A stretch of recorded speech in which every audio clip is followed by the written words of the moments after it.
안녕하십니까. 뉴스업 시작합니다. 극한 호우를 쏟아낸 장마가 사실상 끝나고 이제 극한 더위의 시기가 시작되었습니다. 경남 양산과 밀양이 39도를 넘는 등 생명을 위협하는 더위에 폭염 중대경보 지역 역시 갈수록 늘고 있습니다. 먼저 박소정 기자가 보도합니다. 도깨비 장마, 핀셋 장마라고 불릴 만큼 예기치 않은 집중 호우를 쏟아낸 정치의 전선이 북한으로 올라갔습니다. 고온다습한 북태평양 고기압이 우리나라에 자리를 잡은 만큼 제주뿐 아니라 내륙의 장마도 사실상 끝난 것으로 보입니다. 장마철 극한 호우가 지나자 본격적인 극한 더위의 시기가 덮쳐왔습니다. 생명을 위협하는 수준의 더위를 경고하는 폭염 중대 경보는 대구와 경북, 경남 곳곳으로 확대하며 14곳까지 늘었습니다. 밤사이 열대야도 강원 산간을 제외하고 전국 대부분에서 이어집니다. 특히 영남 지역의 폭염이 극심합니다. 이른바 데프리카, 더위의 상징이었던 대구를 넘어 경북, 경남 전역으로 폭염이 확대하면서 경프리카라는 말까지 나왔습니다. 남쪽으로부터 들어오는 추가적인 열 공급이 있습니다. 영남권은 크고작은 산맥들이 위치해 지형적 요소로 인해서 다른 지역에 비해 기온이 조금 더 오르는 현상이 두드러지고 있습니다. 숨이 턱턱 막히는 극한 더위 속에서도 변화무쌍한 날씨는 이어집니다. 강한 소나기뿐 아니라 기습적인 집중호우 구름이 발달해 극한 호우를 언제든 쏟아낼 수 있습니다. 강하게 발달한 태풍이 한반도로 올 수 있다는 것 역시 큰 변수 중 하나입니다. YTN 박소정입니다. 수도권을 중심으로는 잠 못 드는 여름밤이 계속되고 있는데요. 반면 경남에선 한때 호우주의보가 발령된 가운데 일대에 수십 분간 천둥과 번개가 관측됐습니다. 박정현 기자입니다.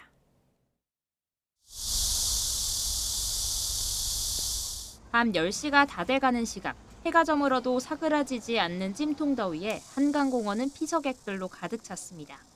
얼음 가득 시원한 음료수로 목을 축이고 휴대용 선풍기를 얼굴에 들이밀어 보지만 주룩주룩 흐르는 땀방울을 식히기엔 역부족입니다. 너무 더워가지고 여기 앞에 요거트 아이스크림 팔아서 같이 왔어요. 너무 습해가지고 조금 기분이 많이 안 좋아서 나오긴 했는데 그래도 탁 트인 도심 야경을 배경으로 친구 연인과 도란도란 이야기꽃을 피우다 보면 시원한 강바람 한 줄기가 여름밤 무더위를 달래줍니다. 열대야가 너무 심해서 일단 밤이라면 조금 시원할 수 있을 것 같아서 나왔는데요. 진짜 좋고요. 일단 강가에 곁에 있으니까 좀 되게 시원한 것 같고. 굉장히 덥습니다. 근데 여기 굉장히 시원합니다. 여러분 다들 한강으로 오십시오. 세찬 빗줄기가 쏟아지는 밤하늘, 어둠을 가르며 번개가 쉴 새 없이 내리칩니다. 어젯밤 8시쯤 호우주의보가 발효됐던 경남 밀양의 모습입니다. 일대 강한 비구름이 형성되면서 50km 가까이 떨어진 부산에서도 마른 하늘에 천둥번개가 수십 분간 이어지는 현상이 관측됐습니다. 소리는 나지 않았지만 구름 사이로 번개가 막 내려오면서 하늘이 엄청 밝게끔 비춰졌거든요. 전쟁 난 줄 알았어요.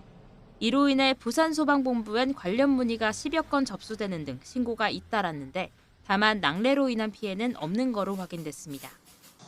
장마가 막바지에 접어들면서 이번엔 가마솥 더위가 전국 곳곳을 달구고 있습니다. 극심한 무더위 속 어제 오후 4시쯤 전북 완주에선 밭에서 일하던 100살 노인이 숨진 채 발견됐습니다. 가족 신고로 소방이 출동했을 땐 이미 사망한 상태로 당시 체온이 40도를 넘었던 것으로 전해졌습니다. YTN 박정현입니다. 해수욕장에서 물에 빠진 아이들을 구하려던 군인 2명이 숨지는 등 더위 속에 물놀이 관련 사고가 잇따르고 있습니다. 화면으로 함께 보시죠. 빨간 구조복을 입은 해경이 다급한 손짓으로 바다 한가운데 뛰어듭니다. 물에 빠진 이들을 구조하기 위해서인데요. 사고는 어제 오후 2시 10분쯤 강원도 고성군 화진포 해수욕장에서 발생했습니다. 물놀이 하던 17살, 14살 형제가 파도에 떠밀려간 뒤 이를 목격한 형제의 아버지와 군인 2명이 함께 바다로 뛰어들었는데 아버지와 두 아들은 무사히 해변으로 나왔지만 구조에 나섰던 군인 2명은 미처 빠져나오지 못하고 심정지 상태로 구조된 뒤 끝내 숨진 겁니다.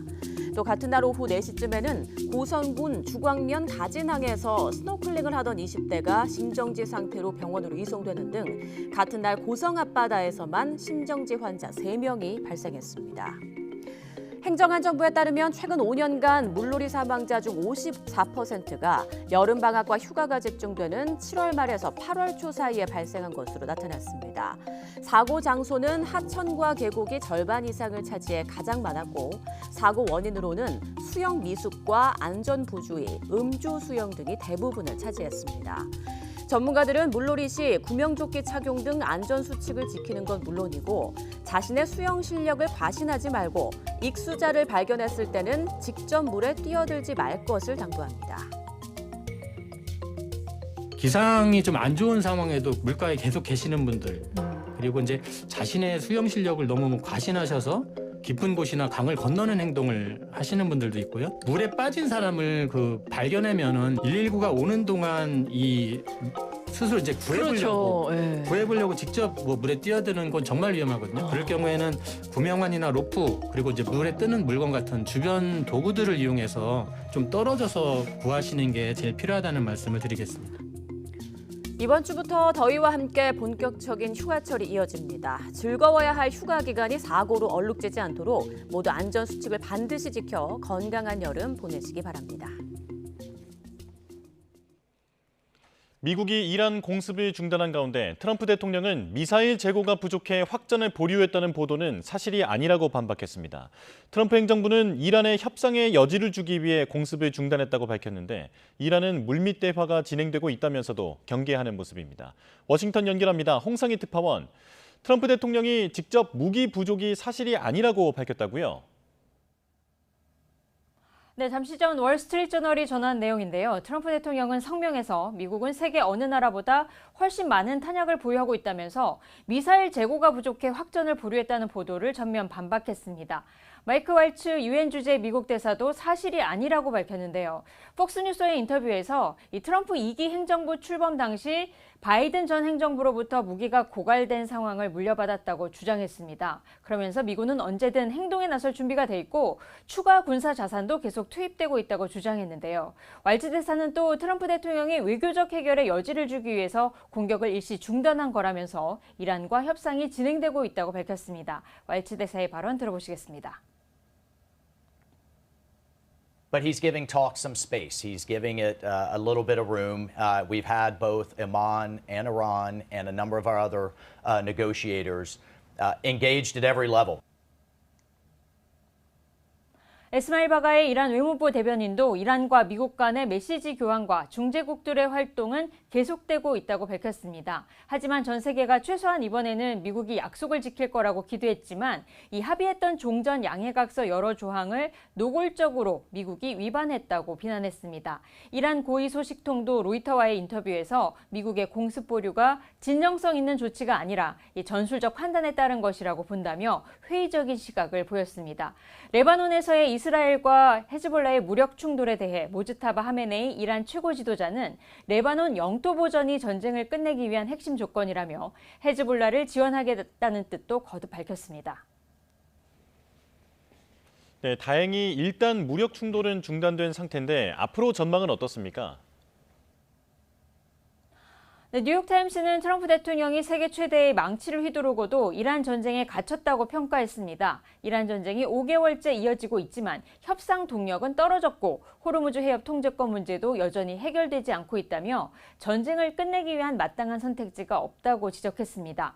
뉴욕타임스는 군사적 확전이나 경제적 압박 강화 또는 승리를 선언한 뒤 전쟁에서 빠져나오는 방법이 있겠지만 이 세 가지 모두 선택하기 어렵다고 분석했는데요.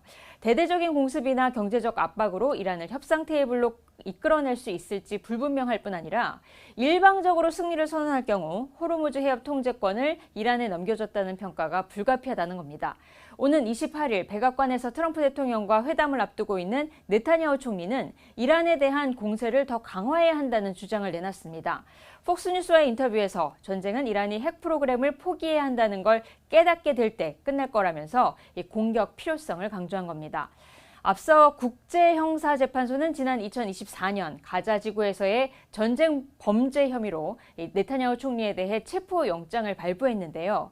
조람 맘다니 미 뉴욕시장이 네타냐후 총리를 체포하기 위한 법적 조치를 검토하고 있다고 말해 이번 9월 유엔 총회 참석 시 체포에 나설 가능성도 제기된 상태입니다. 이 네타냐후 총리는 이에 대해 강하게 반발했는데요. 오늘 발언 들어보시겠습니다. He's trying to turn one group against the other, and he's foisting hate and fear. I speak to Jewish Americans in New York, and they're afraid right now. And I don't think it's accidental. 앞서 트럼프 대통령은 네타냐후 총리가 미국에 머무르는 동안 어떤 식으로든 체포되는 일은 없을 거라고 밝혔습니다. 지금까지 워싱턴에서 전해드렸습니다. 이란은 미국이 공습을 중단함에 따라 중동 내 미 동맹국들을 겨냥한 보복 공격도 중단했다고 밝혔습니다. 양측의 공습이 잠시 소강 상태에 들면서 종전 협상 재개에 대한 기대감이 고개를 들고 있는데 호르무즈의 대치 상황은 여전합니다. 박영진 기자입니다. 눈에는 눈에 보복을 주장해온 이란. 기본적으로 보복이 목적이었던 만큼 미국이 공격을 멈췄으니 보복 작전도 중단한다고 밝혔습니다. و ما در این دوره از جنگ در واقع راهبردمون راهبرد تلافی جویانه بوده. ما تلاش کردیم یک بازدارندگی تلافی جویانه رو ایجاد کنیم و اجازه ندیم امریکایی‌ها 무력 충돌의 발단은 호르무즈 해협 통제와 관련한 미국의 종전 양해각서 위반이었다고 강조했습니다. 이란군 대변인은 미군의 공습 보류는 미국이 전략적 부담에 직면한 결과라고 주장했습니다. 미국은 호르무즈 해협을 강제로 개방하거나 이란의 방어 능력을 파괴하는 데 실패했다면서 이란의 승리라고도 평가했습니다. 이란은 또 오만과 호르무즈 통항에 관한 기술적 협의를 해 의미 있는 진전을 이뤘다고 밝혔습니다. 이런 상황에서 미국과 이란의 협상 재개에 대한 기대감도 제기되고 있지만 핵심 쟁점인 호르무즈 통제권에 대한 미국과 이란의 입장차는 여전합니다.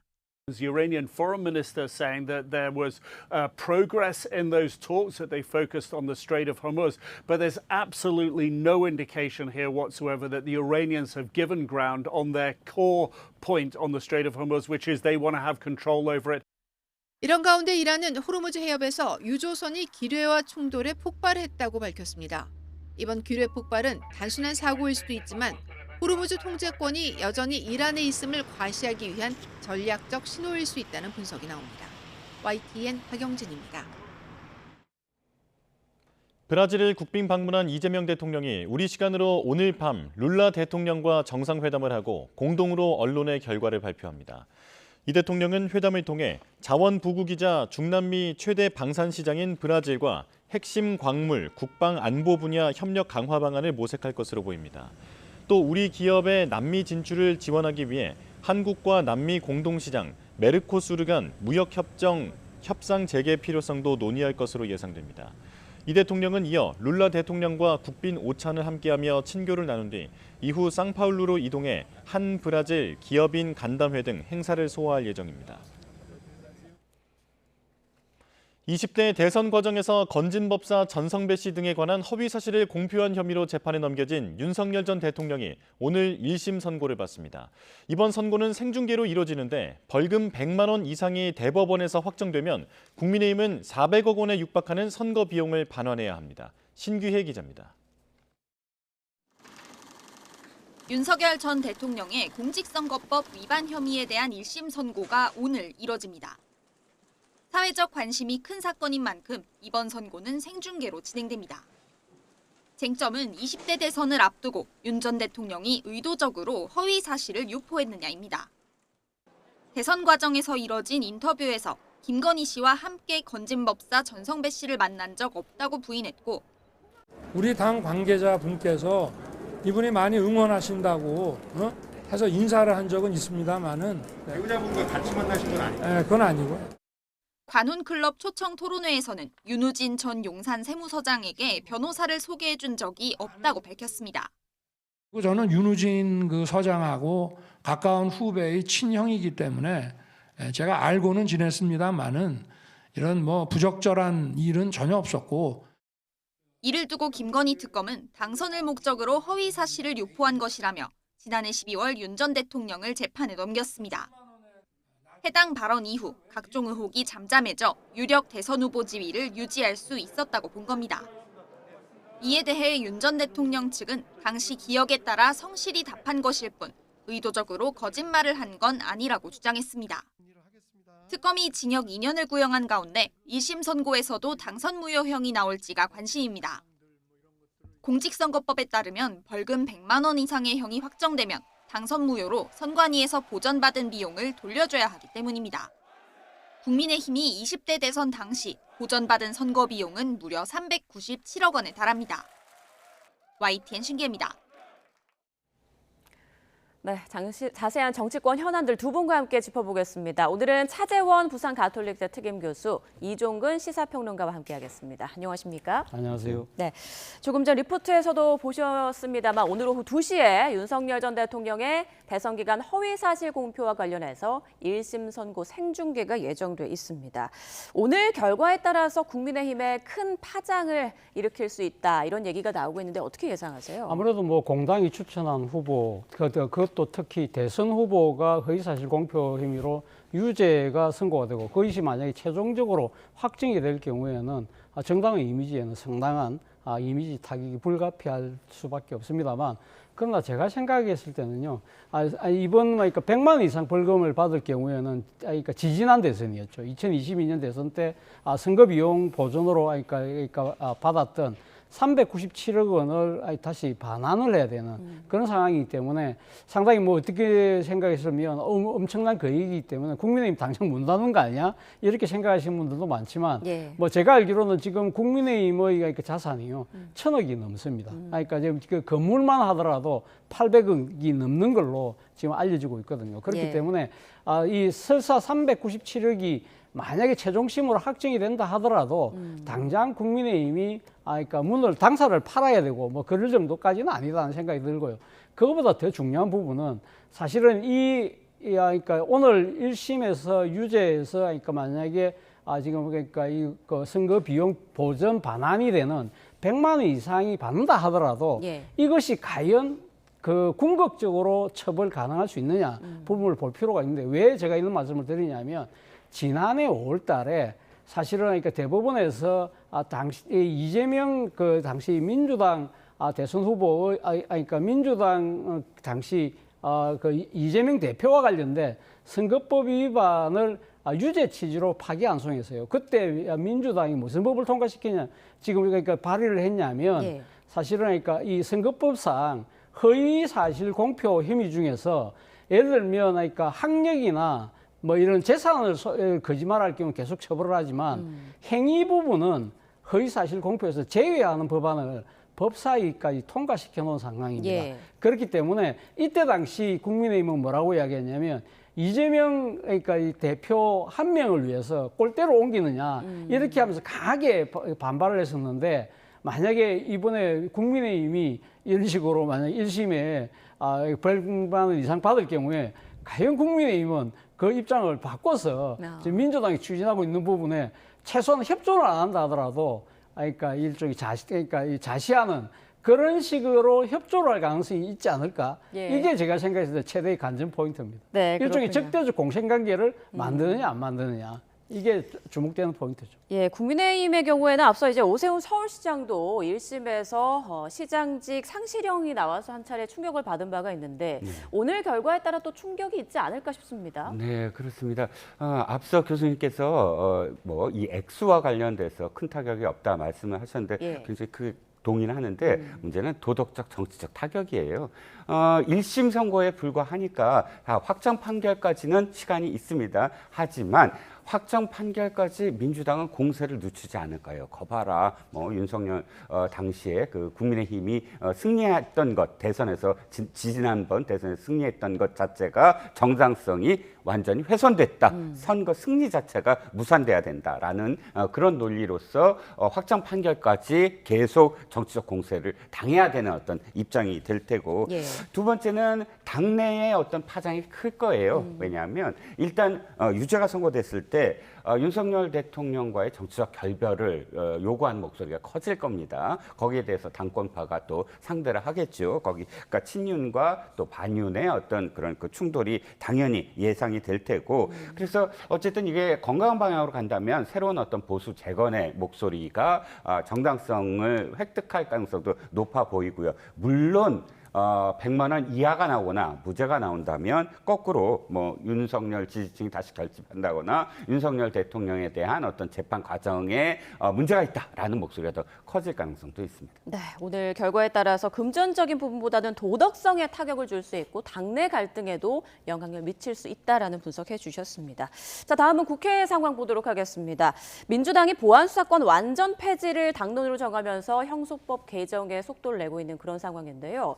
자, 이런 가운데 정성호 법무부 장관이 사의를 표명한 걸로 알려지면서 여기에 관심이 쏠립니다. 일단 사의 표명의 진짜 이유는 뭐라고 보세요? 아무래도 그러니까 지금 상당한 논란이 되고 있는 그러니까 검사의 수사 보안권을 유지할 것이냐 말 것이냐. 예. 이 부분과 관련된 부분에 있어서 정성호 장관이 사실은 그러니까 이 지금 보안 수사권의 일부 존치를 강력하게 주장을 해왔었거든요. 또 특히 또 법무부 장관이기 때문에 주무장관이잖아요. 그런데 그런 부분들에 대해서 사실은 민주당이 당론으로 이 보안수사권 폐지를 전격적으로 결정을 했기 때문에 본인 입장에서는 상당히 이에 대한 정치적 책임을 지겠다는 의미가 상당히 큰 것 같아요. 그러나 어쨌든 정성호 장관의 한 명의 사의가 끝나는 것이 아니라 이 문제는 검찰 개혁을 둘러싼 여권 전체의 난맥상으로 비칠 수 있다는 것이죠. 예. 그렇기 때문에 사실은 이 정치적 파장이 저는 만만치 않을 거라고 봅니다만 제가 생각해서 좀 다시 아쉬운 부분은 사실은 주무장관이잖아요. 주무장관이라고 한다면 말 그대로 그러니까 이 본인 입장에서는 아마 사의를 표명해서 마지막에 일종의 당론을 한번 바꿔보려고 하는 충격을 준다는 그런 차원도 있을 것 같습니다만 일종의 그런데 제가 생각해서는 벼랑 끝 전술이 아니고 사실은 벼랑이도 가기 전에 떨어져 버린 꼴이 아닐까라는 생각이 든다는 것이죠.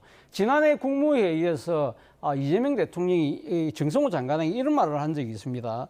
저 대신 매마느라 고생이 많다. 수면 밑에 그 백조발 역할을 해서 감사하다고 이야기를 했는데 사실 이 사안에 대해서는요, 정성호 장관이 이제 이재명 대통령도 사실은 이 보안수사권 부분을 존치하기를 좀 바랬잖아요. 그렇다고 한다면, 그러니까 이재명 대통령 대신해서 매를 맞는 게 아니라 일본은 강하게 싸웠어야 되는데 그렇지 못했다. 말 그대로, 그러니까 수면위의 백조의 불의로서 강하게 맞섰어야 되는데 그렇지 못했다는 측면에서는 상당한 정치적인 아쉬움이 남을 수밖에 없는 대목이라는 생각이 듭니다. 네, 이에 대해서 청와대는 아직 별다른 반응을 내놓지 않고 있는 그런 상황인데 정성호 장관 사의에 대해서 어떻게 좀 결정을 내릴까요? 일단 대통령이 지금 해외 순방 중이잖아요. 예. 그렇기 때문에 그러나 지금 정성호 장관이 사의를 표명했다는 것은 이제 다 알려진 사실이기 때문에 아마 이 8월 2일 날 돌아오시죠. 예. 돌아오고 난 뒤에 대통령 입장에서는 사의를 받아들이지 않을까. 다만 그 사의를 받아들이는 시점이 제가 생각해도 일단 8월 중에 부분 개각이 지금 예정되어 있기 때문에 정성호 장관 한 명의 사표를 수리하기보다는 아마 다른 장관들과 함께 일부 개편하려는 부처와 함께 아마 이런 식으로 개각을 해서 정치적인 영향을 좀 축소하려고 하는 그런 쪽으로 가지 않을까라는 생각이 듭니다. 네, 정 장관의 사의 표명에 야권도 시끌시끌합니다. 정점식 원내대표는 민주당의 보안수사권 당론 채택은 정부의 패배이고 또 그리고 정 장관의 사의는 이재명 정부의 레임덕 신호탄이다 이런 말을 했습니다. 동의하십니까? 그렇게 읽을 수밖에 없는 게 교수님께서도 말씀하셨지만 이건 정성호 장관의 소신만이 아니라 이재명 대통령이 끊임없이 첫 번째 신중해야 된다. 두 번째 의회가 숙고해달라. 세 번째, 한 명의 피해자도 있어서는 안 된다. 이 점을 정성호 장관만이 아니라 이재명 대통령도 끝없이 이야기해온 사실이고 그렇다면 대통령의 뜻이 어디에 있고 또 그것을 받들어서 주무부처 장관이 정책적으로 설득도 하고 또 대국민 호소도 하고 또 자신의 어떤 집권 여당에게도 직접적으로 호소를 했는데 당론으로 그냥 결정해버렸잖아요. 그렇다면 대통령의 뜻을 꺾어버렸다. 집권 여당이 이런 프레임이 작동을 할 수가 있고요. 그렇다면 이재명 대통령이 이것을 어떻게 하느냐? 뭐 제가 보기에는 뭐 제의요구권을 할 가능성은 없어 보입니다. 왜냐하면 아니 자신도 어쨌든 신중하라고는 했지만 기소 수사 분리가 자신의 하나의 어떤 큰 기치였잖아요. 늘 주장해왔고 그렇기 때문에 만약에 이것을 제의요구권을 발동했다고 한다면 전당대회에 큰 영향을 미칠 거예요. 뭐 그리고 반개혁파로 몰릴 테고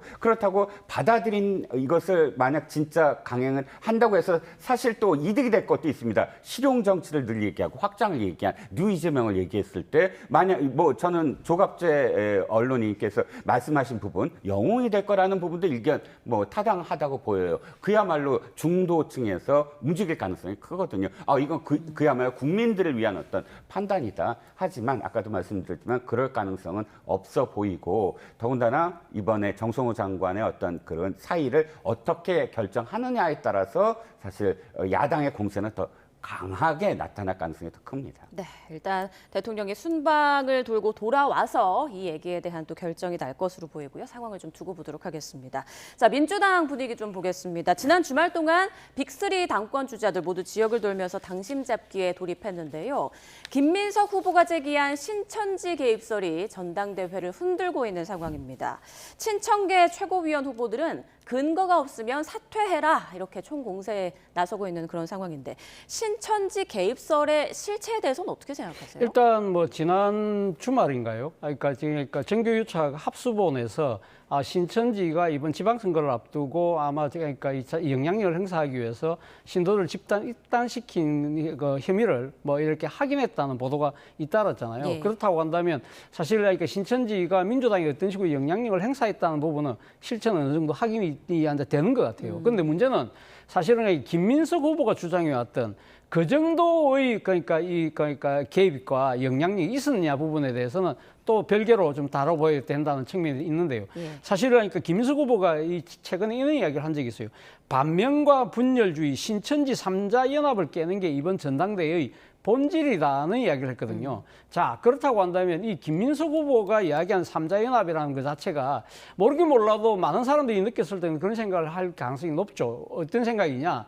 지난해 그 전당대회를 통해서 정청래 대표가 당선이 될 때 그때 신천지가 어떤 식으로 영향력을 행사한 거 아니야? 그리고 또 하나는 신천지 특검이 사실은 그러니까 그 특검 수사 범위에서 제외가 됐잖아요.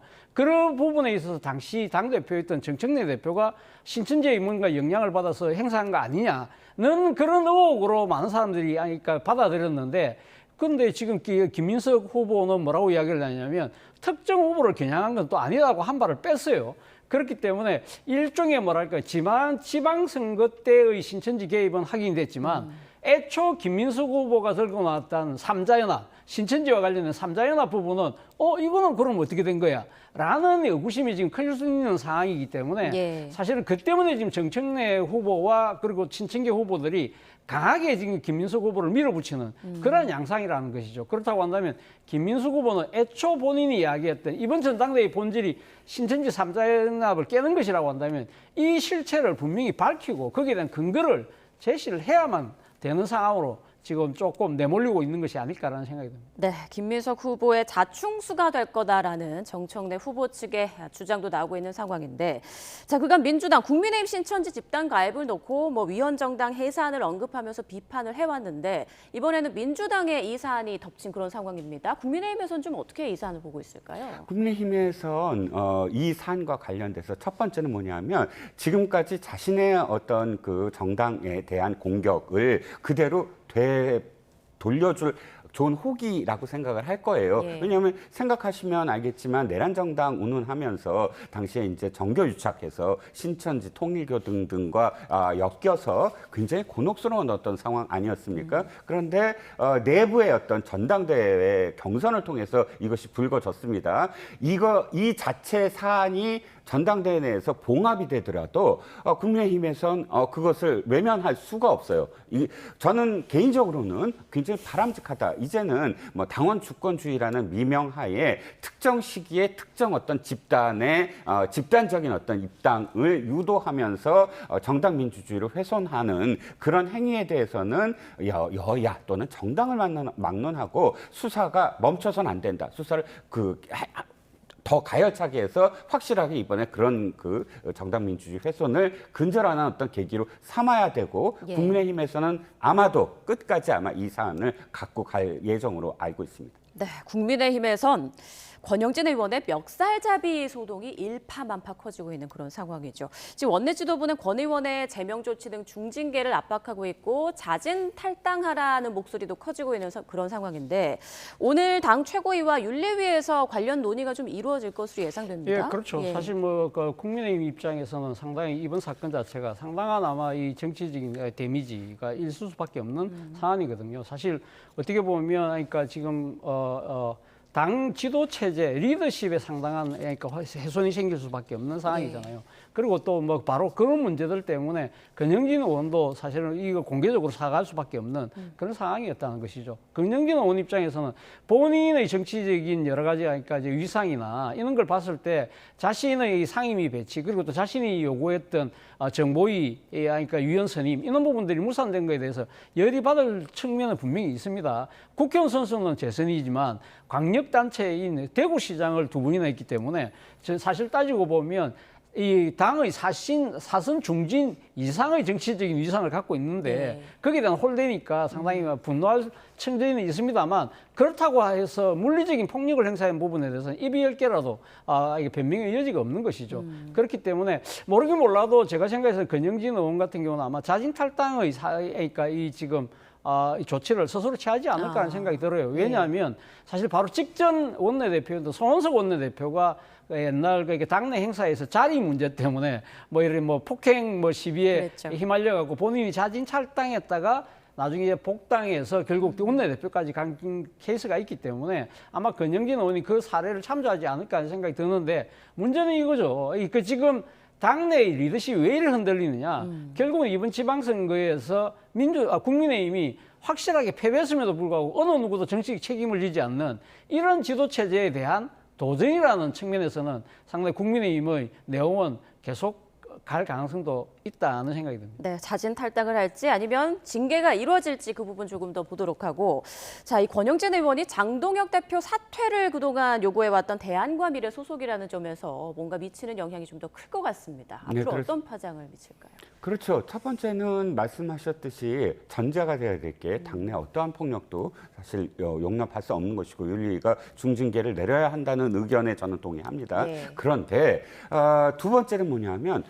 그렇게 해서 단기강이 흔들리는 게 아니라 단기강이 이미 흔들렸기 때문에 그런 불미스러운 사건들이 계속 연달아서 터질 수밖에 없다. 그러면 이 윤리위에서 해야 될 것은 그래 징계 당연히 폭력을 행사한 사람에 대한 징계를 해야 되지만 당이 이렇게 기강과 권위가 무너진 데 대한 지도부의 성찰도 있어야 되고 또 이것이 당의 어떤 기강을 세우기 위해서 당의 분열을 자초해서는 안 되거든요. 말씀하셨듯이 권영진 의원은 그야말로 대안과 미래에서 장동혁 대표의 사퇴를 가장 앞장서서 대변했던 어떤 입장이니까 이 중징계가 내려졌을 때 이건 대안과 미래 등 당 지도부에 대한 어떤 그런 통제와 또는 징계다라고 비춰진다면 사실상 이 징계가 봉합이 되는 거, 그러니까 마침점이 찍는 것이 아니라 느낌표가 될 가능성도 더 높거든요. 저는 현명한 판단이 필요하다고 생각합니다. 알겠습니다. 두 분 말씀은 여기까지 듣겠습니다. 차재원 부산 가톨릭대 특임교수, 이종근 시사평론가와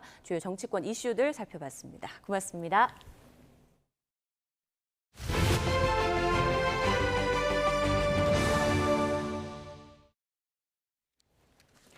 정부가 건강보험료 부과체계 개편을 추진합니다. 초고소득자의 건보료 상한선을 월 150만 원 이상 높이고 26년 동안 묶여있던 보험료 하한선도 현실화하기로 했습니다. 염혜원 기자가 보도합니다. 현재 건강보험 제도는 월 소득이 1억 3천만 원인 사람이나 10억 원인 사람이나 보험료가 같습니다. 상한이 정해져 있기 때문입니다. 건강보험 재정 악화와 맞물려 형평성 논란이 끊이지 않았는데 결국 보건복지부가 부과체계를 손보기로 했습니다. 복지부가 건강보험정책심의위원회에 보고한 자료를 보면 초고소득자의 경우 건보료 상한 기준을 평균 보험료의 30배에서 40배로 올린다는 계획입니다. 지역가입자 상한 역시 평균 보험료의 20배로 올리는 방안을 검토하고 있습니다. 이렇게 되면 본인 부담 최고액이 월 459만 원에서 612만 원으로 늘어납니다. 직장 가입자의 0.04%, 지역 가입자의 0.02%가 해당해 연간 1,751억 원의 추가 수입이 예상됩니다. 26년째 제자리인 최저보험료의 현실화도 추진됩니다. 최저임금과 연계해 직장 가입자의 하한 기준을 월 1,080원에서 22,260원으로 올리는 방안입니다. 다만 취약계층의 부담을 덜기 위해 하한선 인상분은 오는 2029년까지 단계적으로 적용할 방침입니다. 복지부는 건강보험정책심의위원회 심의와 법령 개정이 필요한 사항이라며 공정성과 국민 부담 등을 종합적으로 고려해 추진하겠다고 밝혔습니다. YTN 염혜원입니다. 최근 5년간 에어컨과 선풍기 등 냉방기기로 인한 화재가 2,000건 넘게 발생한 것으로 나타났습니다. 소방청 집계 결과 지난 2021년부터 5년 동안 발생한 냉방기 화재는 모두 2,184건으로 160여 명의 인명피해와 142억 원의 재산 피해가 났습니다.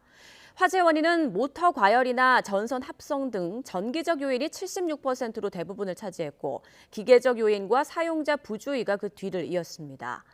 소방청은 에어컨 실외기 주변을 깨끗이 정리하고 문어발 시 콘센트 사용을 삼가는 등 예방수칙을 지켜달라고 당부했습니다. 어제 오후 6시쯤 경기 광주시 제2중부고속도로 서울 방향 신월 1교 부근에서 견인차가 끌고 가던 버스에서 불이 났습니다. 버스에서 연기를 발견한 견인차 기사는 차를 갓길에 세운 뒤 대피해 인명피해는 없었습니다. 불은 40여 분 만에 꺼졌고 현장 수습을 위해 한때 일부 차선이 통제됐습니다. 경찰과 소방은 버스 뒷바퀴에서 불이 시작된 것으로 보고 정확한 화재 원인을 조사하고 있습니다. 무주경찰서는 전통시장에서 상인에게 흉기를 휘두르고 달아난 혐의로 40대 A씨를 붙잡아 조사하고 있습니다. A씨는 어제 오후 1시쯤 전북 무주군 무주읍에 있는 전통시장에서 60대 상인 B씨를 흉기로 찌르고 도주한 뒤 범행 2시간 만에 버스터미널에서 붙잡혔습니다. 상인 B씨는 어깨 등을 다쳐 병원으로 옮겨졌으며 생명에 지장은 없는 것으로 알려졌습니다. 경찰은 A씨를 상대로 범행 동기와 경위를 파악하고 있으며 조사를 마치는 대로 구속영장을 신청할 방침입니다. 잠실 방향 올림픽대로에서 성수대교로 진입하는 램프 구간, 이곳에서 이달 초 무려 9cm의 단차가 발견돼 충격을 줬습니다. 도로 울타리의 연결 부위가 뚝 끊어져 있는 모습에 SNS를 중심으로 운전자들의 불안이 확산했는데요. 하지만 서울시는 이곳이 흙과 옹벽 위에 조성된 곳이고 2016년부터 지켜본 결과 추가 침하가 없어 안전에는 문제가 없다는 입장입니다. 그러나 전문가들의 지적과 우려가 이어지자 서울시는 오는 29일 밤에 포장을 아예 걷어내고 집안 상태를 직접 확인하는 현장 시험을 실시할 예정이라고 밝혔습니다. 그런데 이번에는 동작대교에서도 단차가 발견됐습니다. 서빙고로에서 동작대교로 진입하는 지점인데 8cm나 틀어졌는데요. 서울시는 성수대교와 마찬가지로 공중에 뜬 구간이 아니며 추가 침하가 진행되지 않고 있어 구조적으로는 문제가 없다고 밝혔습니다. 그러나 전문가들은 성수대교는 준공된 지 29년, 그리고 동작대교는 42년이나 된 데다 하루에 수만 대의 차량이 오가는 만큼 피로 누적으로 인한 사고 가능성을 배제할 수 없다고 경고합니다. 성수대교는 1994년 붕괴 참사의 아픔이 있는 곳이기도 하죠. 빈틈없는 조사와 보수를 통해 시민이 안심하고 이곳을 지날 수 있도록 하고 또 투명하게 알려 불안을 줄이는 행정력이 필요한 시점입니다. 다음 소식입니다. 장마로 주춤했던 온열 질환자가 서서히 늘고 있습니다. 특히 폭염 중대경보가 확산하는 등 극한 더위가 맹위를 떨치면서 온열 질환 비상에 걸렸습니다. 김혜린 기자입니다. 하루 전 열 탈진과 열사병 등 온열 질환으로 하루 동안 응급실을 찾은 환자는 모두 64명. 전날보다 14명 늘었습니다. 전국 응급실 500여 곳을 모니터링한 결과 지역별로는 전남과 광주가 11명으로 가장 많았고 경기 9명, 경남 6명 순으로 나타났습니다. 올해 집계가 시작된 지난 5월 15일부터 누적 환자는 1,300명을 넘어섰습니다. 그런데 지난해 같은 기간과 비교하면 절반 수준입니다. 비가 자주 내리고 상대적으로 덜 더웠던 장마철 날씨 덕분입니다. 하지만 문제는 지금부터입니다. 장마가 끝나자 남부지방을 중심으로 생명을 위협하는 폭염 중대경보가 확대하는 등 기온이 급격히 오르고 있기 때문입니다. 지난해보다 기온 상승 추세가 가파르고 특보도 강화한 지역이 많아져 온열질환 비상이 걸렸습니다. 그동안 완만했던 온열질환자 증가 곡선이 가파른 상승세로 돌아설 가능성이 크다는 전망이 나오는 이유입니다. 정부와 지자체는 폭염 취약계층 밀착 관리와 함께 야외 근로자에 대한 온열질환 예방 수칙 준수를 당부하고 나섰습니다. 가장 뜨거운 낮 12시부터 오후 5시까지는 야외 작업을 피하고 물과 그늘, 휴식이라는 3대 기본 수칙을 철저히 지키는 것이 무엇보다 중요합니다. YTN 김혜린입니다. 더위가 심해지면서 폭염 중대경보가 내려지는 지역이 갈수록 늘고 있습니다. 중대경보는 기후위기로 인해 극한 더위가 갈수록 심해지자 올해 새롭게 신설된 경보인데요. 꼭 알아야 할 폭염특보의 기준과 유의점은 무엇인지 김웅래 기자가 보도합니다. 숨이 턱턱 막히는 더위. 도심 아스팔트 위로 아지랑이가 이글거립니다. 더위가 국민의 건강을 위협할 때 정부는 폭염특보를 발령합니다. 폭염특보는 습도를 반영한 체감온도를 기준으로 합니다. 습도가 높으면 땀이 잘 마르지 않아 몸이 느끼는 온도가 실제 기온보다 훨씬 높기 때문입니다. 폭염주의보는 일 최고 체감온도가 33도 이상인 상태가 이틀 넘게 이어질 것으로 보일 때 내려집니다. 만성질환자나 고령층은 이때부터 야외 활동을 줄이고 컨디션을 조절해야 합니다. 폭염경보는 체감온도 35도 이상 이틀 넘게 지속할 때 발령됩니다. 일반인도 장시간 야외 활동 시 열사병 같은 온열 질환에 걸릴 위험이 크게 높아집니다.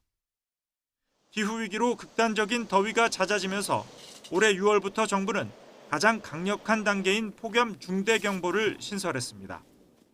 일 최고 체감온도가 38도 이상 혹은 최고 기온이 39도 이상 치솟을 것으로 예상될 때 발령됩니다.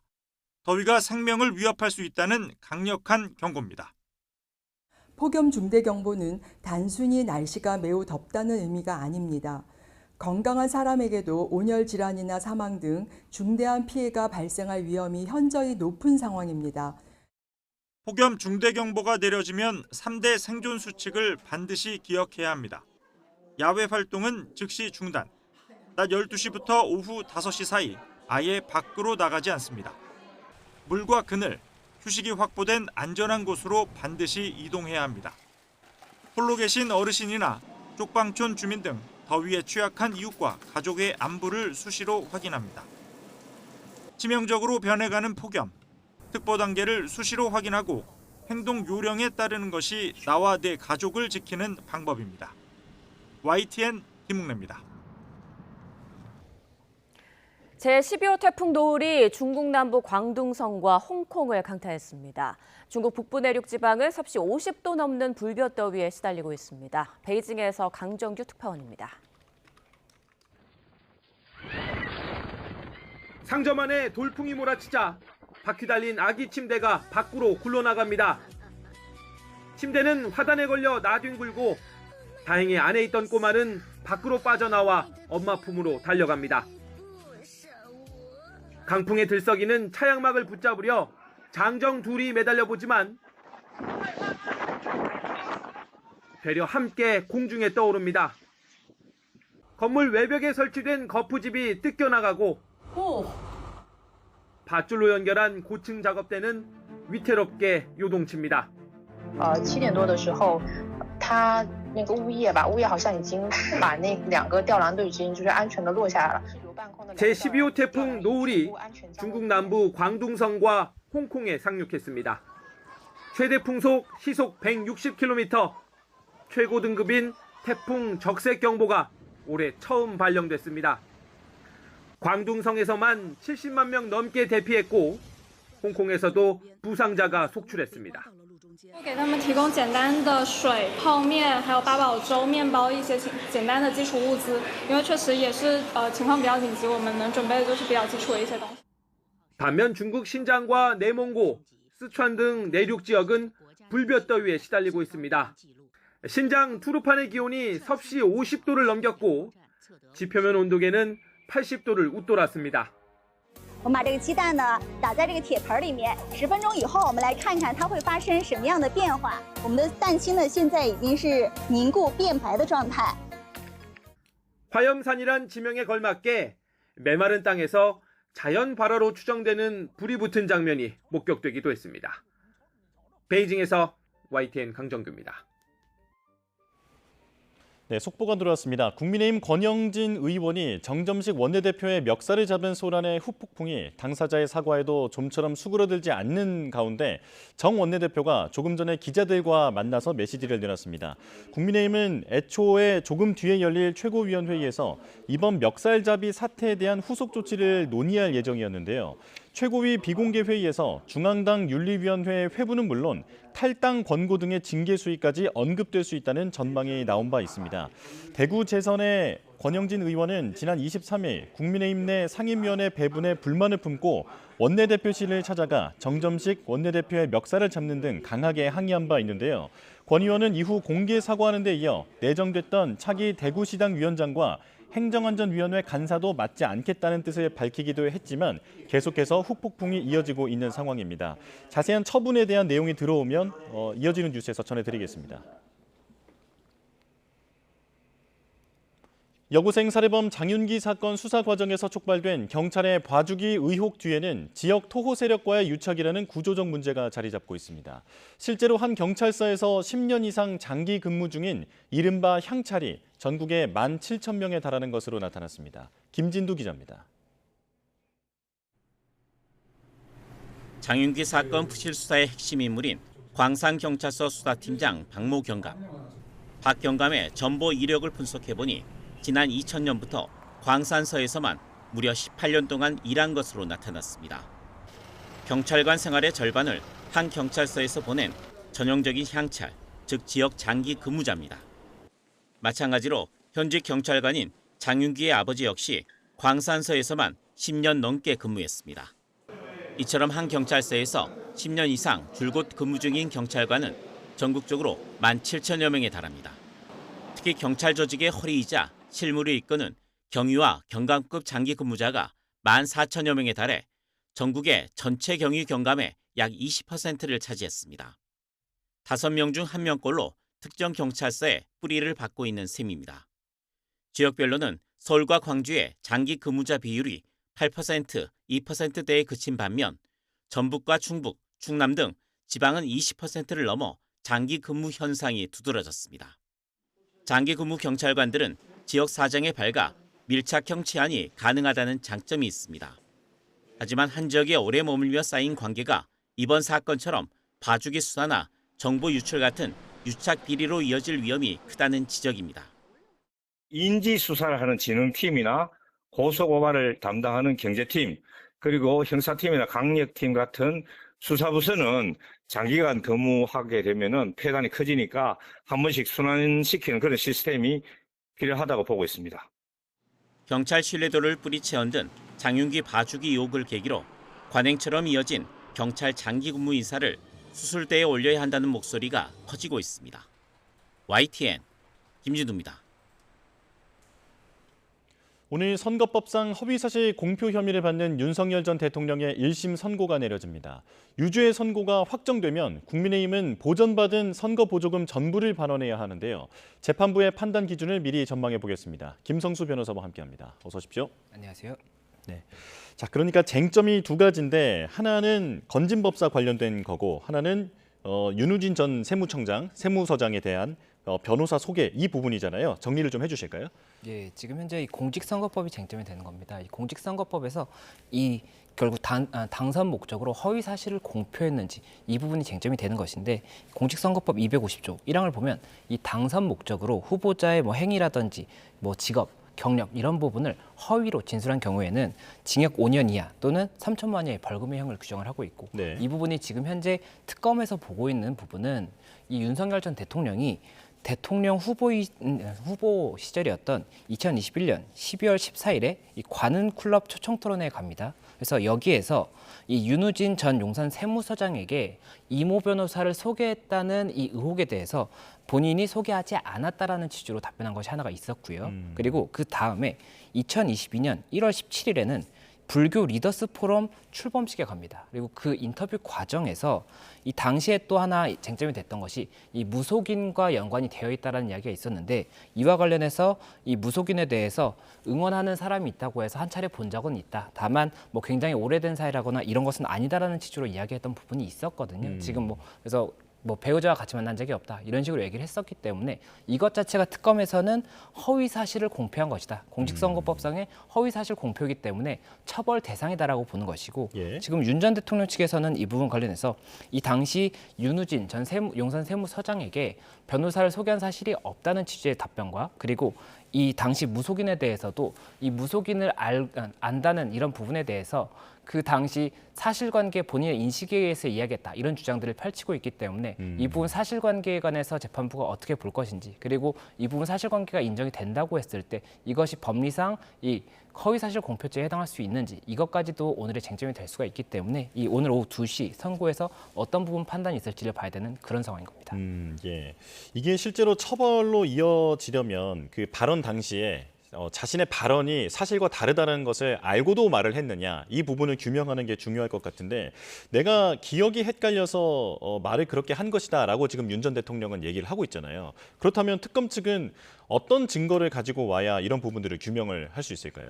예, 일단 이 허위사실공표죄가 결국에는 고의가 있어야 되는 겁니다. 그리고 인식도 있어야 되는 그런 부분이 있기 때문에 고의인지 여부를 판단을 일단 해야 될 것인데 이게 허위사실공표죄에 대해서 대법원 판례가 있습니다. 2008년 사건이 있는데 당시에 허위사실 공표에 대해서도 확정적인 고의가 아니라 미필적 고의. 미필적 고의라는 것은 이럴 수도 있지. 이게 이렇게 형사적인 문제가 될 수도 있지 정도의 고의라고 할 수가 있거든요. 그래서 미필적 고의가 있다고 하더라도 성립이 된다라고 지금 판단을 하고 있고 당시에 이 미필적 고의에 관해서 이제 기준을 제시를 했던 것이 당시 이 사실관계를 확인할 수 있는 기회가 있었음에도 불구하고 명확하게 확인하지 않은 그런 부분이 미필적 고의에 해당한다. 이런 이야기를 했던 부분이 있습니다. 그래서 이 부분이 일단 쟁점이 될 것으로 보이고 또 한 가지가 이 허위사실 공표죄에 관해서 대법원 판례가 2019년에도 굉장히 중요한 판례가 하나 나왔습니다. 이 당시에는 토론회 관련해서 어떤 경우에는 허위사실 이야기했다고 하더라도 당시의 상황이라든지 전체적인 부분을 판단을 했을 때 허위사실 공표죄로 처벌하는 것에 대해서는 일정 부분 제한이 있다라는 판례가 있었기 때문에 이런 부분들에 대해서 일단은 지금 현재 실제 사실관계에 대해서나 법리적인 주장을 어떻게 하는지 이런 것들이 오늘의 쟁점이 될 수가 있기 때문에 재판부가 그 부분 판단을 어떻게 했는지가 중요하다고 보이는 겁니다. 예. 명백히 어떤 고의가 있거나 알고 있는데 말을 이렇게 했다라고 하는 이제 그런 것들을 뒷받침할 수 있는 근거가 나와야 할 것 같은 상황인데요. 그런데 앞서 말씀해 주신 것처럼 대법원은 그 토론회 같은 곳에서 했던 발언들을 형사처벌로 이어지게 하는 것은 좀 신중할 필요가 있다.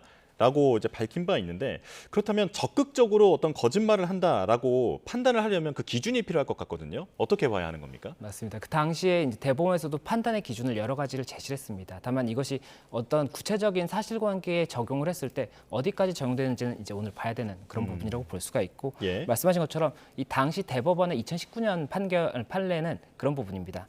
이 당시 토론회 같은 경우에는 이 후보자 토론회는 공방이 굉장히 많이 오가지 않습니까? 그리고 이 답변을 하는 과정에서 본인이 이 어떤 질문에 대한 답변을 하는 과정에서 인식과 다른 내용이 실수로 명확하지 않은 부분이 답변이 될 수가 있다는 겁니다. 그런데 그런 경우에는 허위사실 공표죄로 처벌하는 것은 선거 자유라든지 이런 부분을 침해할 수가 있기 때문에 이런 부분에 대해서는 신중해야 된다라는 것이고 이번 같은 경우에는 후보자 토론회가 아니었기 때문에 지금 현재 혐의 같은 경우에는 이때도 그럼 동일하게 적용될 수 있는지 이런 것들을 봐야 되는 부분이 있고 또 하나가 후보자 토론회 같은 경우에도 결국에는 적극적으로 허위사실을 공표하기 위해서 준비를 한 것이냐. 미리부터 내가 이 질문을 받을 것이다라고 상호 협의가 돼 있다든지 아니면은 내가 질문을 하는 것이 아니라 처음부터 내가 이렇게 나는 이런 사실관계가 있습니다라고 처음부터 이야기한 것인지 이런 것들에 따라서도 허위 사실을 적극적으로 공표한 것인지 또 고의적으로 한 것인지 이런 것들에 대해서 쟁점이 될 수가 있기 때문에 이런 부분 구체적인 판단이 필요한 부분이고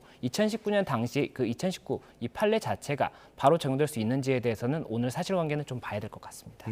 예. 그런가 하면 특검은 그 당시 윤 전 대통령이 당선될 때 0.73%포인트 차, 정말 근소한 차이로 승리를 했기 때문에 지금 이런 윤 전 대통령의 허위 발언들이 선거 결과에 중대한 영향을 미쳤다라고 주장하고 있습니다.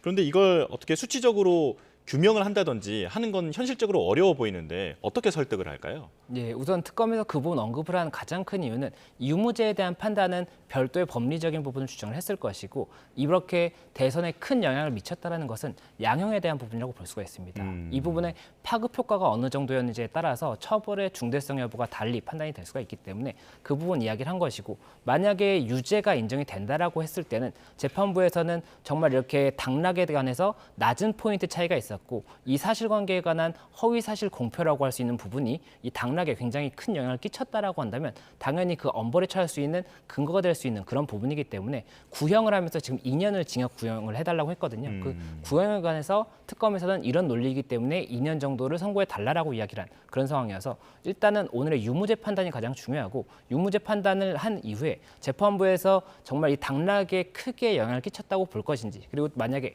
영향을 끼쳤다라고 본다면 그 부분에 대해서 더 중하게 처벌할 것인지 이런 것들은 재판부의 판단이라고 볼 수가 있습니다. 아, 그렇군요. 자, 그런데 지금 비상이 걸린 건 국민의힘입니다. 윤 전 대통령이 당시에 국민의힘 소속으로 선거를 치렀기 때문에 만약에 윤 전 대통령이 이번에 선거법 위반이 확정이 되면 그렇다면 국민의힘은 선거 보조금을 모두 돌려줘야 하는 상황인데요.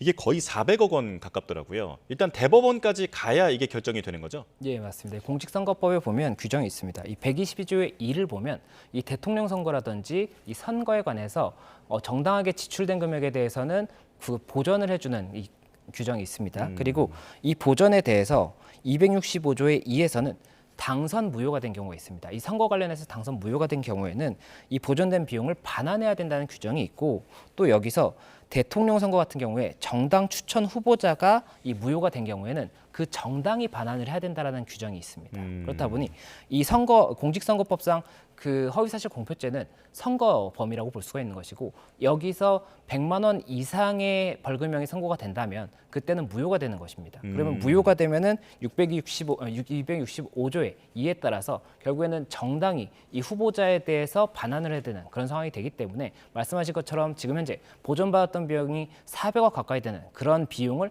반환할 수도 있다라는 것이고 다만 말씀하셨던 것처럼 결국에는 이게 1심 선고가 났다고 해서 반환을 하는 것이 아니라 확정이 돼서 이 무죄인지 유죄인지가 확정이 됐을 때 그때 이제 반환 여부가 결정이 되는 것이기 때문에 일단은 아직까지는 뭐 여러 가지 기한이 남아 있다고 볼 수가 있겠지만 오늘 선거 자체가 어쨌든 여러 가지 파급은 있을 수가 있기 때문에 그런 부분들에 대해서는 여러 가지 쟁점이 된다고 볼 수가 있는 겁니다.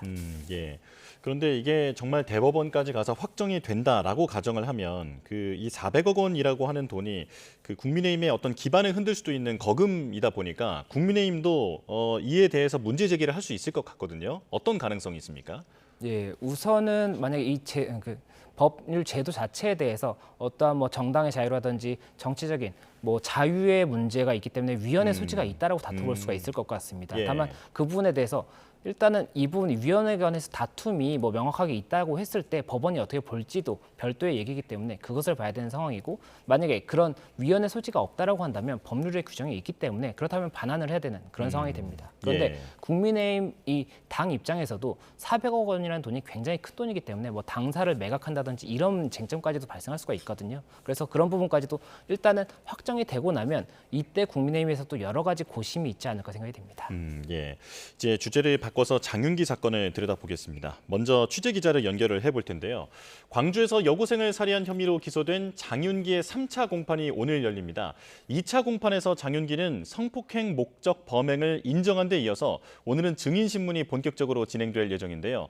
현장 취재 기자 연결합니다. 오선열 기자. 네, 광주지방법원에 나와 있습니다. 네, 지금 세 번째 재판은 몇 시에 시작합니까? 네, 여고생 살해범 장윤기의 3차 공판은 오전 10시에 시작합니다.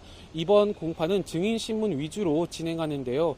오늘 재판에는 여고생 피해자 유가족이 증인으로 법정에 출석합니다. 사건 당시 피해자를 도우려다 장윤기가 휘두른 흉기에 다친 고등학교 남학생도 증인으로 나와 당시 상황을 진술할 예정입니다.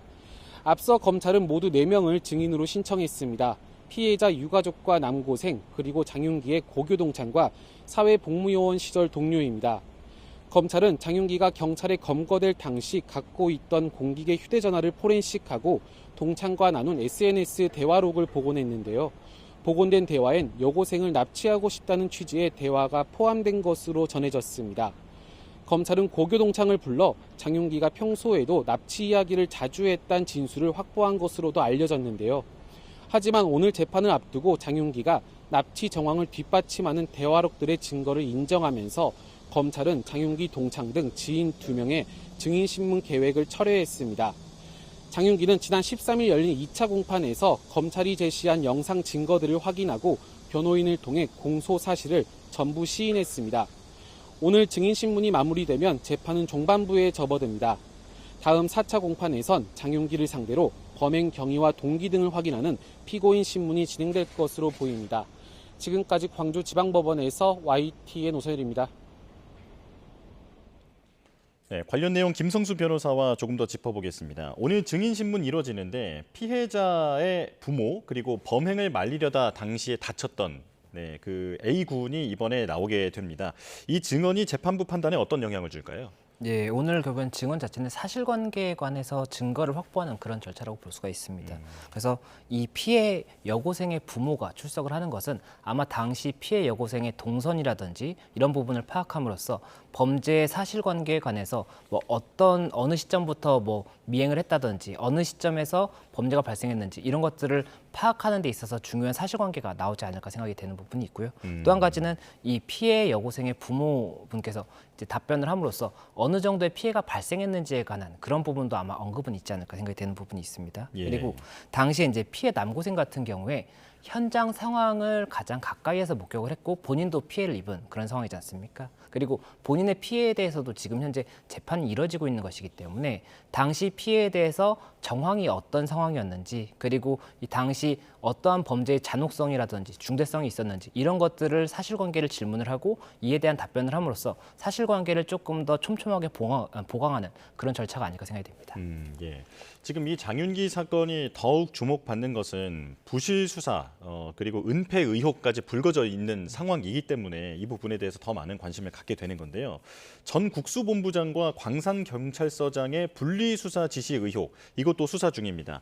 경찰 그리고 검찰까지 모두 동시에 국수본을 압수수색할 정도로 지금 이제 수사에 속도가 붙고 있는 상황인데 이게 실제로 지시를 한 것으로는 알려져 있긴 하거든요. 그런데 그 이유가 단순한 행정적 재량이었다. 혹은 반대편에서는 직권남용이나 어떤 은폐 의도가 있었다. 이렇게 문제 제기를 하고 있습니다. 변호사님께서는 어떻게 보고 계십니까? 예, 결국 쟁점이 이 죄명 자체가 성범죄 목적의 살인이었는지 아니면 일반 살인인지에 따라서 이 형량 자체가 굉장히 다르지 않습니까? 네. 그래서 이 부분 일반 살인죄로 의유를 하게 됨에 있어서 그 부분 어떠한 압력이라든지 직권남용이 있었느냐 이것이 쟁점이 되는 것이고 지금 현재 말씀하신 것처럼 일반적인 관행이었다, 일반적인 기준이었다라고 한다면 다른 사건에도 이렇게 분리해서 수사를 지시했는지 그리고 특정 사건에 대해서만 국수본에서까지 지시가 내려왔는지 이런 것들을 봐야 될 필요가 있을 것 같고 그리고 그 관계에서 경찰은 결국에는 보고 체계가 굉장히 촘촘하게 돼 있고 어떠한 판단을 함에 있어서는 보고에 대해서 굉장히 여러 가지 이제 그 판단에 대한 문서라든지 메시지라든지 이런 것도 있을 수밖에 없습니다. 그리고 CCTV나 이런 것도 있을 수가 있기 때문에 그런 디지털 증거를 일단 확보를 하는 그 과정이 중요할 것으로 보이고 이 디지털 증거에 의해서 사실관계가 정말로 일반적인 기준이었다라든지 아니면은 이 사건만이 아니라 다른 사건에 대해서도 분리해서 일단 수사를 진행하는 그런 관행이 있었다고 한다면 그에 대해서는 지금 현재 혐의가 있는지에 대해서 조금은 혐의가 없다는 쪽으로 기울 수가 있겠지만 그렇지 않다라고 한다면 만약에라도 다른 목적 지금 현재 이 사건 자체를 조금 줄여야 된다든지 아니면 지금 현재 이 경찰에 있어서 어떠한 부분이 불리할 수 있다 이런 이야기가 있었다라고 한다면 그 부분에 대해서는 달리 처벌될 수가 있기 때문에 이런 것들에 대해서 일단은 사실관계를 확정하는 상황이고 지금 현재 수사기관이 두 곳에서 지금 수사를 한다고 볼 수가 있지 않습니까? 네. 언젠가는 이 사건이 하나로 뭉쳐질 가능성이 있기 때문에 각각의 수사기관에서 어떠한 부분을 확보를 하고 이것을 합쳐졌을 때 어떻게 이 부분 유동적으로 이 부분 좀 원활하게 그 평가를 할 수 있게 할 수 있는지 이런 것들도 중요하지 않을까 생각이 됩니다. 예. 지금 이 사건 이후에 그 경찰의 이제 순환 그 근무 이른바 향찰에 대한 순환 인사가 필요하다라는 지금 논란으로 번져 있는 상황인데요. 만약에 이제 순환 인사를 하게 되면 그 수사 전문성이라든지 이런 부분이 좀 저하될 우려도 있다라는 얘기가 나오고 있습니다. 어떻게 보십니까? 예, 맞습니다. 그 수사 그 기능적인 저하가 있을 수 있다라는 것은 이 뭐 조직 범죄라든지 여러 가지 범죄들이 있지 않습니까? 이런 범죄들이 있어서 그 지역을 잘하는 수사기관이 수사를 하는 것이 또 맞는 부분이 있을 수가 있고, 다만 계속해서 같은 기관에 이렇게 이 경찰이라든지 이런 굉장히 좀 권한이 크지 않습니까? 이 권한이 큰 이런 사람들이 있는 것이 맞느냐에 대한 여러 가지 쟁점이 될 수가 있는 것인데, 결국에는 이 부분 좀 분리를 해서 봐야 될 것 같습니다. 이 부분 염려가 되는 부분에 대해서는 순환 근무를 다시 한번 검토를 해봐야 되는 그런 부분이 있는 것으로 보이고, 염려가 없는 부분도 있을 수가 있지 않습니까? 범죄 같은 경우도 이 부분 계속해서 지역과 유착할 수 있는 그런 범죄들이 있는 것이거든요. 그래서 그런 부분들에 대해서 이 부분 담당에 대해서는 달리 봐야 된다, 이런 것들이 있을 수가 있고, 또 순환을 했을 때 말씀하신 이 기능적인 저하에 대해서는 이 인수인계라든지 매뉴얼, 표준 매뉴얼이 있다라고 한다면 그런 기능 저하를 최대한 막을 수가 있기 때문에 이런 것들이 검토돼야 되는 것이 아닌가, 이런 이야기가 나오는 것 같습니다. 네, 알겠습니다. 여기까지 설명 듣겠습니다. 지금까지 김성수 변호사였습니다. 고맙습니다. 고맙습니다.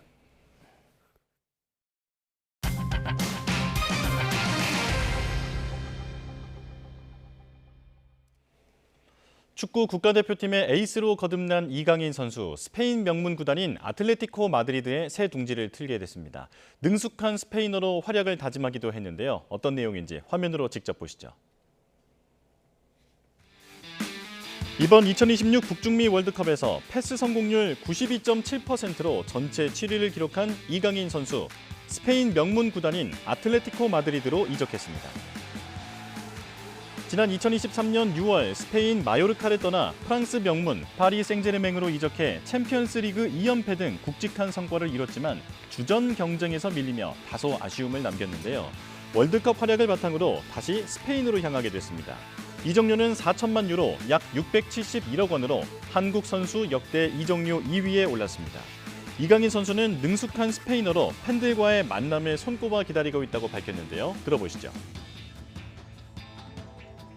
Hola afición de Atleti, estoy muy contento de unirme a este gran club, con muchas ganas de vestir nuestra camiseta y de vivir nueva etapa junto a vosotros. ¡Aupa Atleti! 이처럼 스페인어에 능통한 건 이강인 선수에게 스페인은 제2의 고향과도 같기 때문입니다. 10살에 발렌시아 유소년팀에 입단하며 스페인 생활을 시작했고 2019년 발렌시아 유니폼을 입고 라리가 무대에 데뷔하는 등 축구 인생 대부분을 스페인에서 보냈는데요. 3년 만에 다시 스페인으로 복귀한 만큼 적응에는 큰 어려움이 없을 것으로 보입니다. 이강인 선수가 부여받은 등번호는 7번, 클럽 통산 최다 득점자인 앙투안 그리즈만의 번호를 물려받으며 후계자로 낙점됐는데요.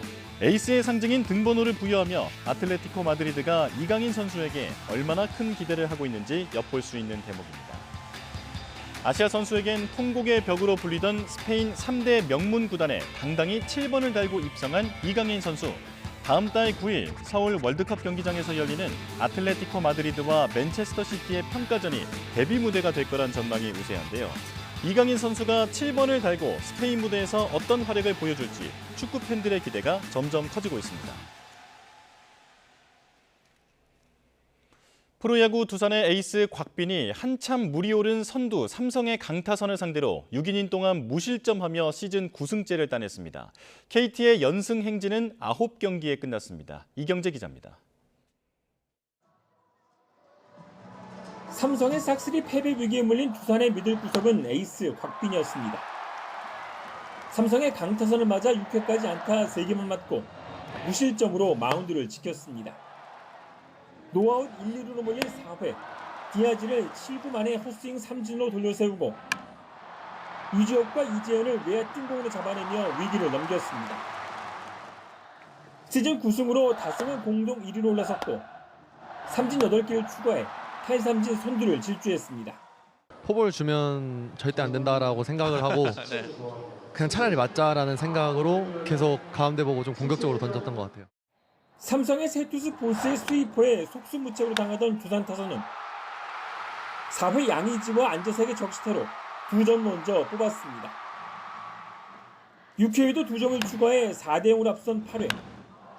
양의지와 안재석은 나란히 타점을 추가해 7대0 완승을 이끌었습니다. KT의 연승 행진은 9경기에서 멈춰섰습니다. 롯데는 고승민과 레이스의 홈런을 포함해 선발 전원 안타를 뽑아내며 15대1로 승리했습니다. 힘겹게 8연패를 끊어냈던 LG는 연승을 이어가지 못했습니다. 한화는 4대1 앞선 8회 초 박동원의 투런 동점 홈런을 얻어맞았지만 8회 말 대타 한지훈의 석점 홈런과 노시환과 허인수의 연속타자 홈런 등이 터지며 10점을 더했습니다. 키움은 선발 김윤아가 개인 18연패를 끊어내며 김도영의 시즌 30호 홈런 등 홈런 3방을 터뜨린 기아를 8대3으로 꺾었습니다. SSG는 9회 말 밀어내기로 석점을 뽑아내며 NC와 5대5로 비겼습니다. YTN 이경재입니다. 증시 보겠습니다. 지난 24일 코스피가 국제유가 급등과 중동 정세 불안 등으로 급락하며 다시 7천 아래로 내려왔습니다. 연일 사이드카가 발효될 정도로 우리 시장은 변동성이 극심한 모습인데요. 증시는 잠시 뒤에 증시 지금 바로 현장으로 가보겠습니다. 자, 현재 코스피와 코스닥 수치가 반영이 되고 있습니다. 코스피는 6,800선을 지나가고 있고요. 그리고 코스닥은 758포인트를 가리키고 있습니다. 중요한 한 주가 시작됐습니다. 중동 긴장의 분수령이 시작되는 지점인데다 SK하이닉스의 실적 발표, 그리고 삼성전자의 확정 실적 발표도 있고요. 여기에 미국의 마이크로소프트, 메타, 아마존까지 줄줄이 실적이 나옵니다. 그리고 세계 메모리 4위 업체인 중국의 창신 메모리까지 상장하는데 지금 우리 기업들의 주가가 어떻게 움직일지 관심을 받고 있는 상황입니다. 현재 코스피는 6,800선 가까이 올라와 있는 상황이고 그리고 코스닥도 758포인트 지나가고 있습니다. 자, 샌프란시스코 서밋을 계기로 우리 기업들이 대규모 투자 계획을 밝혔는데 투자자들의 심리에는 어떤 영향을 줄지 주목되는 상황입니다. 원달러 환율도 보겠습니다. 미국이 13일 만에 이란 공습을 멈췄다는 소식에 국제유가가 다행히 상승세는 멈췄는데요. 하지만 이번에 FOMC에서 미국이 금리를 올릴 가능성까지 있는 상황인 만큼 앞으로 상승 부담으로 작용할 가능성은 배제할 수 없습니다. 지금까지 개장 상황 살펴봤습니다. 브라질을 국빈 방문한 이재명 대통령이 현지에서 서울에 있는 청와대 수석 보좌관들과 화상으로 회의를 합니다. 긴 순방 기간에도 국정 공백이 생기지 않도록 하겠다는 의미로 보이는데 이 대통령이 여러 국내 현안에 대해 어떤 언급을 내놓을지 주목됩니다. 직접 들어보겠습니다. 여러분도 힘드시죠? 근데 뭐 우리가 힘든 거야 별로 크게 힘든 건 아니고 우리 국민들께서 겪는 어려움에 비하면 아무것도 아니죠.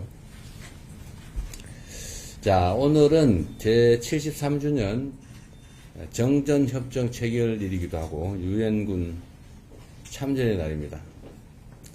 70여 년 전에 작고 힘없는 나라였던 우리 대한민국은 해외 참전 용사들의 숭고한 헌신 그리고 국제사회의 지원에 힘입어서 자유와 민주주의를 지켜냈습니다. 전쟁의 잿더미 위에서 우리 국민들은 한강의 기적을 빚어냈고 이제 대한민국은 세계 최초로 도움받던 나라에서 도움 주는 나라로 바뀌었습니다. 글로벌 핵심 강국으로 성장한 대한민국은 이제 인류 문명의 새로운 전환점이 될 인공지능 혁명의 최첨단에 서 있습니다.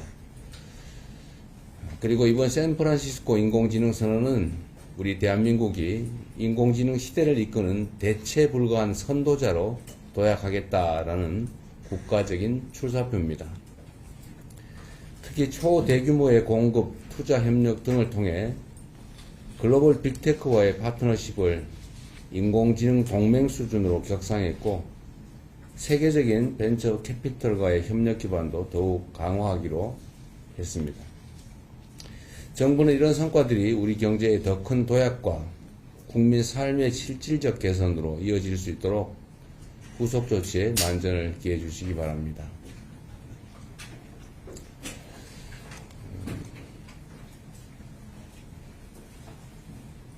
인공지능을 넘어 여타 첨단 산업, 또 문화 분야에서도 세계를 선도하는 데 총력을 다할 것입니다.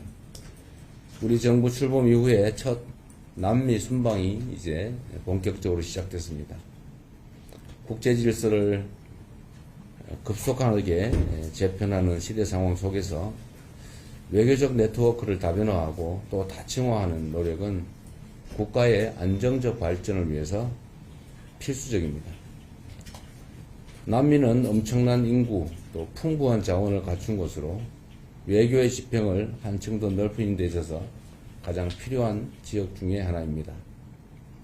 이번 남미 순방을 통해서 글로벌 사우스 외교를 더욱 강화하고 글로벌 핵심 국가로서의 위상과 역할을 더욱 단단하게 다지도록 하겠습니다. 1분기에 이어서 2분기 성장률도 거의 4%에 가까운 3.7%를 기록했습니다. 실질 국내 총소득 증가도 38년 만에 최고치인 15.6% 정도를 나타내고 있습니다. 수출을 중심으로 내수와 설비 투자가 고른 회복세를 보이는 덕분입니다. 다만 이러한 경이적인 숫자들의 이면에는 청년 고용 부진과 중소기업의 높은 대출 연체율 같은 그런 어두운 그림자도 있습니다.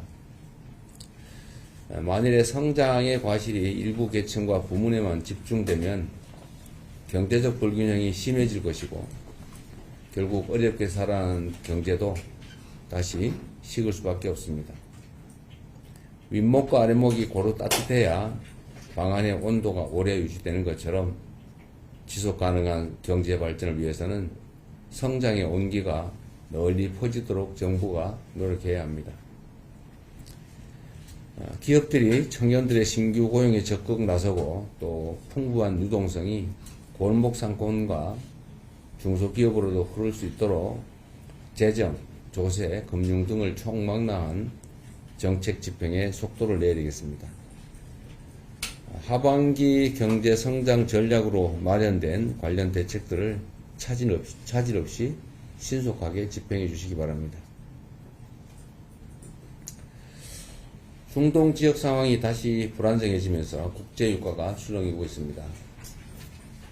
유가 유동성이 유가 변동성이 당분간 이어질 가능성이 큰 만큼 국내 물가에 미칠 영향을 최소화하기 위한 선제적 노력을 빠르게 기울여야 되겠습니다.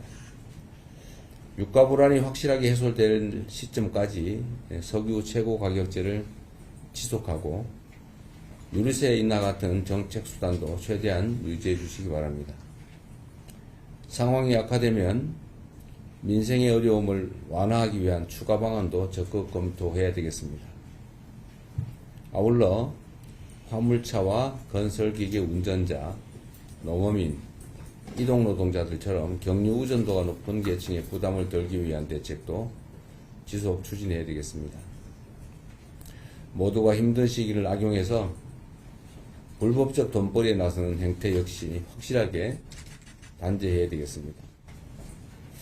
이번 중동 전쟁을 틈타서 국내 정유사들이 수십조 원 규모의 담합행위를 했던 것이 수사 결과 드러났습니다.